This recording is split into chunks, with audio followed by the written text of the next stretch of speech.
Halo peserta didik semuanya, bertemu lagi dengan saya Mr. Donald Manado. Jadi pada video kali ini saya akan menjelaskan tentang materi tentang bagaimana sifat-sifat pendudukan Jepang di Indonesia.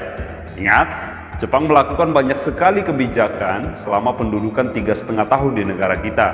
Mereka membentuk yang namanya nanti badan-badan semi-militer dan maupun badan non-militer. Semua itu dilakukan Jepang untuk keuntungan mereka dalam menghadapi perang Asia Pasifik.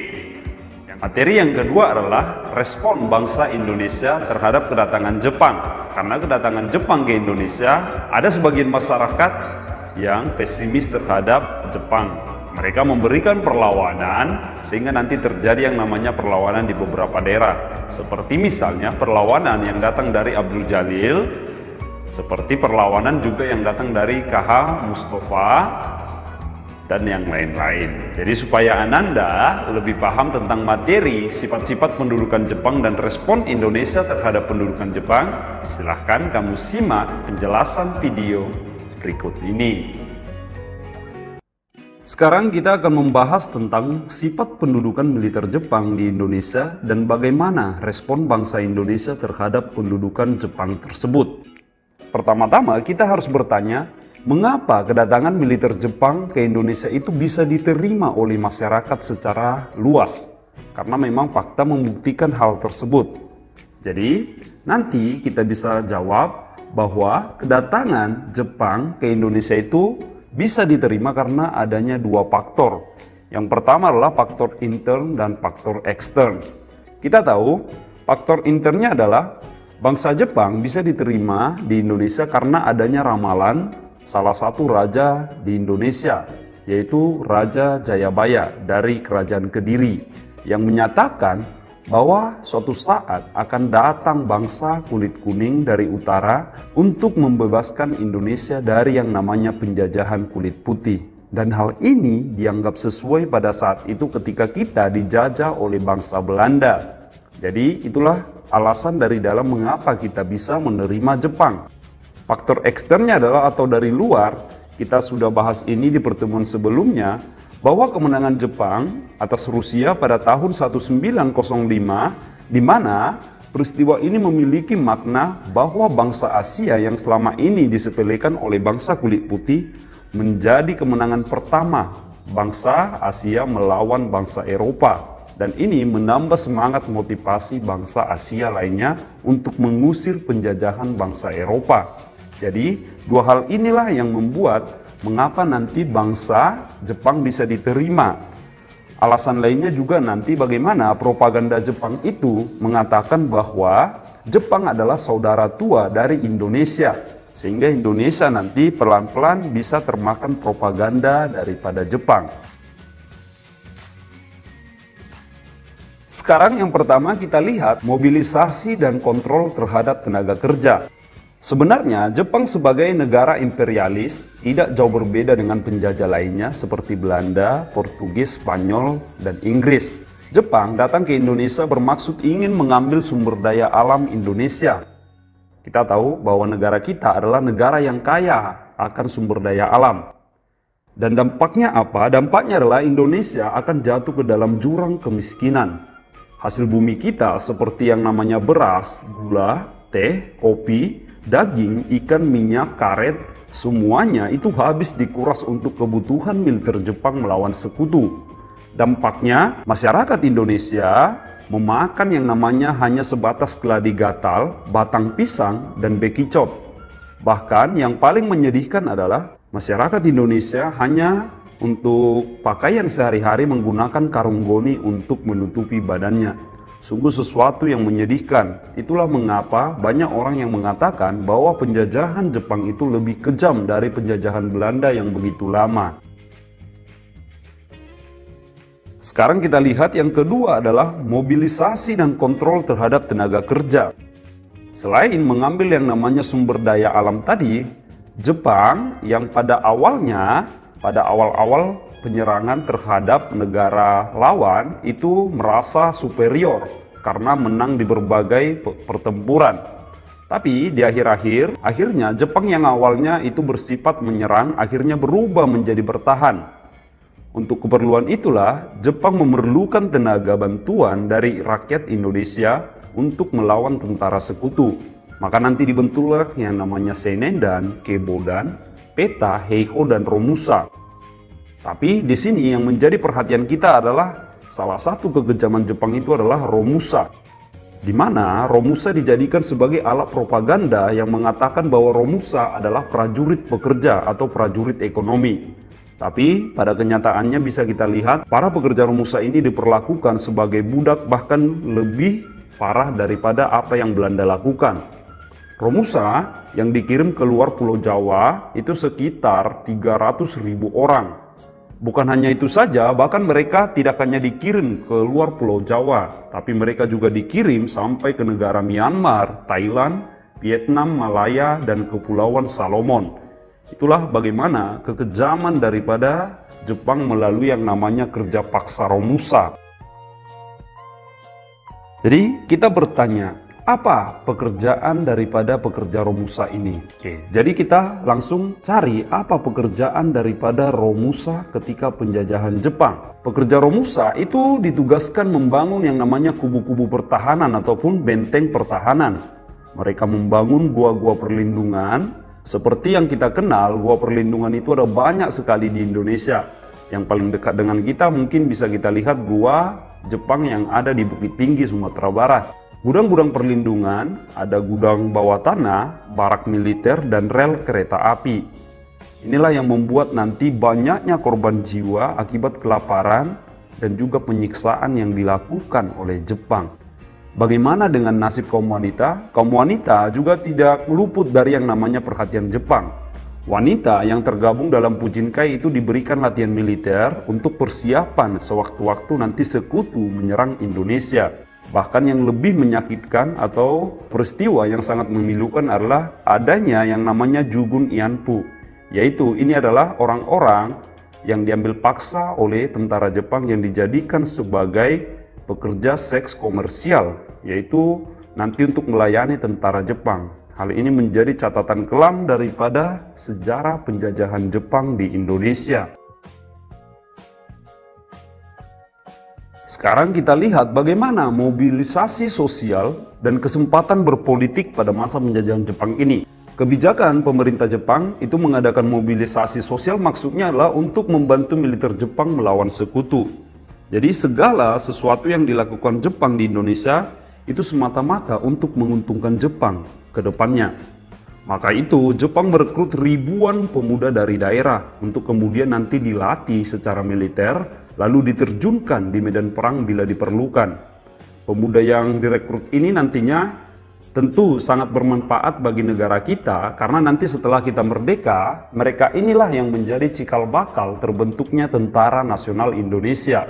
Jadi mereka mendapatkan dasar militer dari tentara-tentara Jepang. Sekarang kita lihat, ini ada beberapa organisasi semi-militer bentukan Jepang. Yang pertama yang kita lihat adalah Senendan ataupun yang dikenal dengan Barisan Pemuda. Mereka ini adalah pemuda yang terdiri dari usia 14-22 tahun dan organisasi ini dibentuk pada 9 Maret 1943.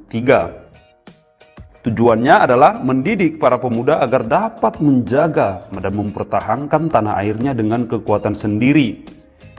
Di Senendan ini ada tokoh-tokoh Indonesia yang terkenal, misalnya itu seperti Abdul Latif Hendraningrat dan Sukarni, tokoh-tokoh nanti yang berperan dalam kemerdekaan kita. Yang kedua adalah Keibodan atau yang dikenal dengan Barisan Cadangan Polisi. Ini dibentuk pada tanggal 29 April 1943. Anggotanya itu adalah laki-laki yang berusia 25-35 tahun. Tugasnya adalah untuk menjaga lalu lintas dan mengamankan desa untuk membantu pekerjaan daripada polisi. Yang ketiga adalah Pujinkai ataupun himpunan wanita, di mana wanita ini minimal harus berumur 15 tahun. Yang selanjutnya adalah atau yang keempat Senentai ataupun barisan murid sekolah. Yang kelima adalah Gakukotai atau barisan murid sekolah lanjut. Yang keenam adalah barisan pelopor. Mereka ini dilatih dengan alat seadanya, tidak dilatih dengan senjata militer, tapi dilatih dengan senapan kayu dan bambu runcing. Dan yang ketujuh adalah Hizbullah. Ini adalah para pemuda Islam yang dilatih dan diberikan semangat nasionalisme, dan mereka diajarkan gimana nanti jika sewaktu-waktu sekutu datang mereka bisa mempertahankan Indonesia. Oke, tadi kita sudah dengarkan bagaimana organisasi semi militer. Tapi Jepang juga membentuk organisasi militer yang nantinya bisa diterjunkan sewaktu-waktu bila diperlukan. Mereka ini adalah memakai senjata asli dan bukan hanya semi militer, tapi siap untuk berperang. Hanya ada dua yang dibentuk organisasi militer di Indonesia. Yang pertama adalah Heiho. Heiho atau yang dimaksud dengan Barisan Cadangan Prajurit. Dibentuk dengan beranggotakan laki-laki berusia 18 sampai 25 tahun. Mereka ini minimal harus memiliki sekolah dasar atau tamatan SD. Tugasnya apa? Tugasnya itu adalah membangun kubu pertahanan dan menjaga tahanan perang Jepang. Yang kedua adalah PETA atau yang dikenal dengan Sukarelawan Tentara Pembela Tanah Air. Organisasi PETA itu dibentuk pada bulan Oktober 1943 dengan ketuanya adalah Gatot Mangkupraja. Tapi dalam PETA ini perlu kamu ketahui, PETA itu tidak mempunyai pusat komando supaya tidak adanya kesatuan. Di sini kita bisa lihat bahwa Jepang juga takut nanti organisasi militer seperti ini akan membahayakan posisi mereka. Jadi, komandan tertinggi pada tingkat Daidan itu dipegang nanti setingkat batalion yang ada di setiap kota besar di Indonesia. Jadi itulah sebenarnya Jepang itu membatasi gerakan-gerakan militer karena mereka nanti takut pemuda-pemuda Indonesia ini bisa memberontak sewaktu-waktu terhadap Jepang. Sekarang kita lihat bagaimana kebijakan politik Jepang menjelang akhir masa kependudukan mereka di Indonesia. Kita tahu memasuki tahun 1944 Jepang sudah semakin terdesak dalam perang Pasifik melawan sekutu. Angkatan Laut Amerika Serikat di bawah pimpinan Laksamana Nimitz itu berhasil menyerang Kepulauan Mariana seperti di Kepulauan Saipan, Tidia, dan Guam. Mereka berhasil merebut pulau tersebut dari tangan Jepang. Sedangkan kegemilangan Angkatan Laut ini diikuti oleh Angkatan Darat Amerika Serikat yang dipimpin oleh Jenderal Douglas MacArthur. Ingat, nama Jenderal Douglas MacArthur sudah saya sampaikan pada pertemuan sebelumnya. Beliau ini adalah orang yang kalah terhadap Jepang mempertahankan Filipina pada saat itu. Dia pernah berjanji akan kembali ke pulau itu. Dan akhirnya inilah yang saya katakan, Jenderal Douglas MacArthur kembali ke Pulau Filipina dan berhasil merebut pulau itu. Dengan siasat yang sangat terkenal adalah siasat loncat kataknya. Setelah kita dengarkan tadi bagaimana setelah Jepang semakin terdesak oleh pasukan sekutu, begitu juga nanti diikuti oleh Angkatan Laut Sekutu yang berpusat di Biak dan Moratai itu menghujani pusat-pusat pertahanan militer Jepang di Maluku, Sulawesi, Surabaya, dan Semarang dengan bom. Jatuhnya pusat-pusat pertahanan Jepang ini menyebabkan jatuhnya juga semangat juang tentara Jepang. Sikap tentara Jepang yang semula ofensif berubah menjadi hanya sebatas bertahan. Disinilah Perdana Menteri Jepang yaitu Hideki Tojo itu terpaksa mengundurkan diri dan diganti oleh Koiso Kuniaki sebagai Perdana Menteri. Perdana Menteri baru yaitu Koiso Kuniaki merasa membutuhkan bantuan Indonesia sebagai negara jajahannya. Mereka sangat mengharapkan bantuan dari rakyat Indonesia untuk menghadapi tentara sekutu. Dalam hal inilah dia memberikan sebuah janji yang nanti akan kita pelajari pada masa kemerdekaan yang dikenal dengan janji Koiso. Apa isi daripada janji tersebut? Jadi, Perdana Menteri Jepang ini berjanji akan memberikan kemerdekaan kepada Indonesia di kemudian hari. Memang tidak ditentukan kapan akan diberikannya. Di samping itu diumumkan juga bagaimana bendera merah putih Indonesia boleh dikibarkan di samping Hinomaru. Hinomaru itu apa? Hinomaru itu adalah bendera kebangsaan Jepang. Dan lagu kita, lagu Indonesia Raya, boleh dikumandangkan atau dinyanyikan, tapi setelah lagu Kimigayo, lagu kebangsaan Jepang. Tapi ada harga yang harus dibayar di balik janji yang diberikan oleh Kuniaki tersebut.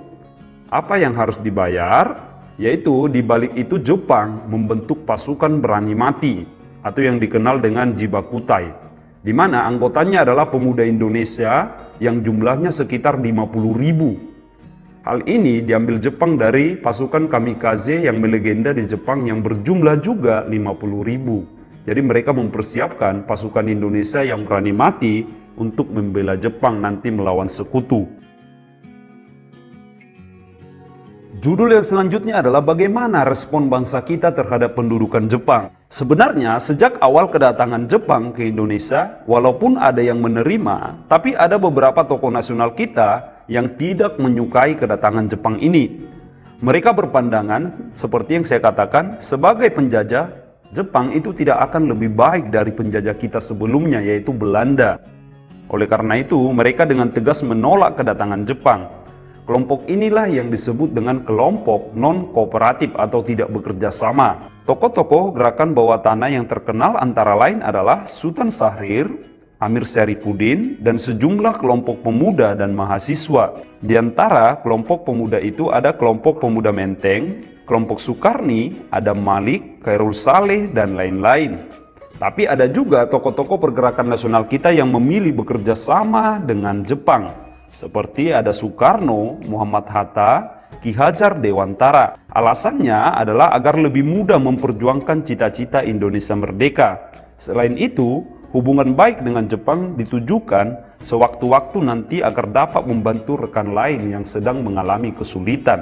Jadi memang semua kita tempuh demi memperjuangkan kemerdekaan Indonesia. Selain adanya perlawanan melalui jalur politik di sana, ada juga perlawanan secara fisik, artinya secara peperangan yang dilakukan oleh beberapa orang tokoh di daerah.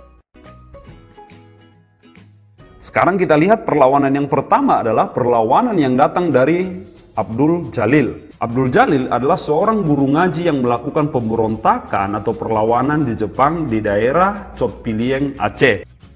Sebenarnya Jepang sudah beberapa kali mengajak atau membujuk Abdul Jalil untuk berdamai dengan Jepang, tapi hal ini dengan tegas ditolak oleh Abdul Jalil. Karena sikap inilah Jepang itu menyerang markasnya yang ada di Lhokseumawe. Mereka melaksanakan 3 kali serangan terhadap Abdul Jalil ini. Tapi serangan pertama dan kedua itu mengalami kegagalan. Barulah nanti serangan ketiga itu bisa berhasil menyerang pasukan daripada Abdul Jalil, di mana nanti ada 100 orang lebih anggota Abdul Jalil yang gugur.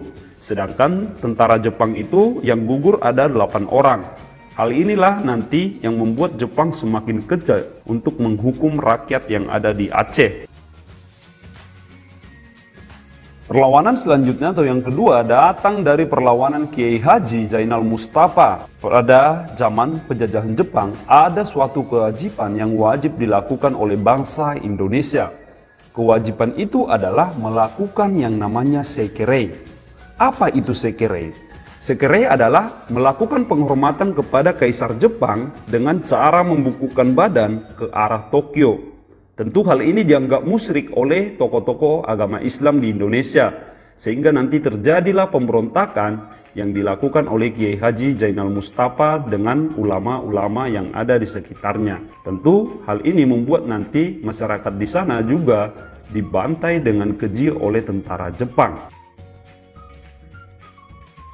Perlawanan yang terakhir datang dari perlawanan PETA atau pasukan pembela tanah air tadi, yang datang dari Blitar. Pada masa Jepang, banyak anggota PETA itu yang melakukan perlawanan terhadap Jepang. Salah satunya yang terkenal adalah perlawanan PETA di Blitar. Perlawanan ini dipimpin oleh seorang Sodanco Supriyadi yang memandang atau mengatakan bahwa kesengsaraan rakyat Indonesia itu timbul akibat penjajahan Jepang. Nanti Supriyadi mempelopori perlawanan untuk menyerang Jepang yang dimulai pada tanggal 25 Februari 1945. Setelah mengetahui hal ini, Jepang kemudian mengirim pasukannya untuk menyerang tentara PETA ini. Akhirnya mereka menduduki kota Blitar dan menyerukan agar pasukan daripada Supriyadi ini menyerahkan diri. Tapi nanti perlawanan ini terus berlangsung hingga nanti bagaimana Jepang melakukan banyak sekali taktik, yaitu dengan menyiksa keluarga-keluarga tentara PETA yang melakukan pemberontakan ini. Tapi perlu kamu ketahui juga, hingga nanti beberapa orang ditangkap yang terlibat dalam perlawanan PETA ini, kabar dari Suprijadi hingga sampai saat ini atau detik ini tidak diketahui oleh keluarga. Tidak ada dalam sejarah yang mengetahui kemana Suprijadi ketika setelah melakukan pemberontakan PETA di Blitar. Jadi masih misteri di mana letak daripada Suprijadi tersebut. Jadi itu dia tadi bagaimana sifat-sifat yang Jepang tunjukkan selama pendudukan mereka di Indonesia. Kita juga sudah dengarkan mengapa bangsa Indonesia menerima bangsa Jepang. Ada tadi dua, yaitu faktor ekstern dan internya. Bagaimana juga perlawanan, apakah kita tinggal diam dengan kekejaman Jepang? Tentu tidak. Ada beberapa perlawanan yang diberikan oleh rakyat Indonesia. Jadi semoga materi ini menambah khazanah ilmu pengetahuan kamu sekalian. Sekian yang dapat saya sampaikan, saya ucapkan terima kasih.